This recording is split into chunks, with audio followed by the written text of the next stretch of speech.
Take a look at this building going up behind me. I'm really excited about this. This is the new auditorium at the Puyallup Fairgrounds, and this is where we're going to hold our great big outreach effort in March.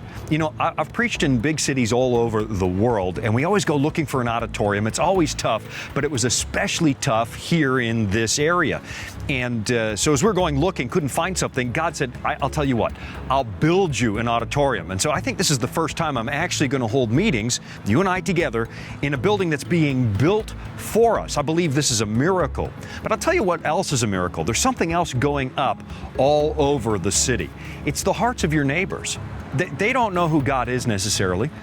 They might not even know that they're praying or reaching out to God, but I guarantee that all up and down your street there are people looking for God. They're looking for something bigger and better.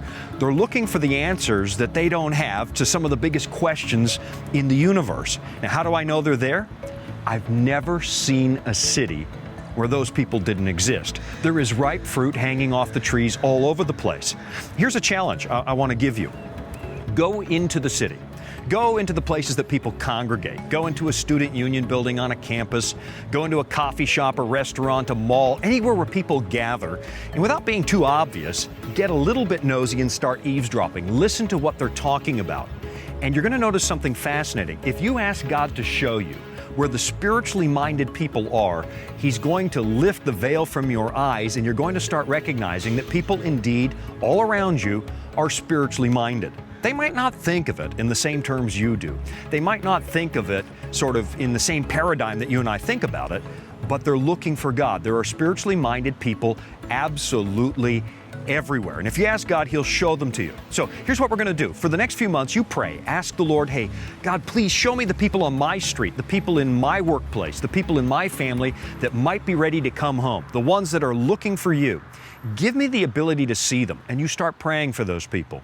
Then September 30, we're going to hold a big event. We're coming back to town with the whole team, and we're going to spend a weekend training, studying together, Friday night, Sabbath, Sunday morning. And we're going to look at, okay, what do I do when I do identify those people? How do I invite them? How do I find somebody to study the Bible with? How do I start that Bible study? How do I invite that person to accept Jesus Christ? How do I get that person to come to church? Those are the things we're going to look at, and we'll show you principles that take most of the fear out of that whole process. Look, I'm an off-the-charts introvert. Nobody believes that when I tell them, but it's true.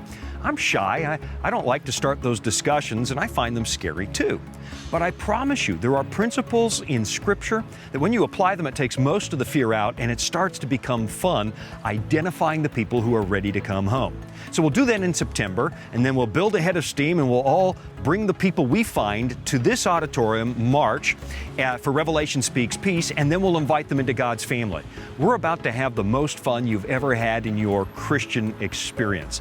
March here. September, we'll be back for the training weekend, September 30. We'll see you there. You do not want to miss this. This might be what you've been waiting to do for God. This might be what it is that you've sensed, I need to be doing something. This might be it. So we'll see you September 30.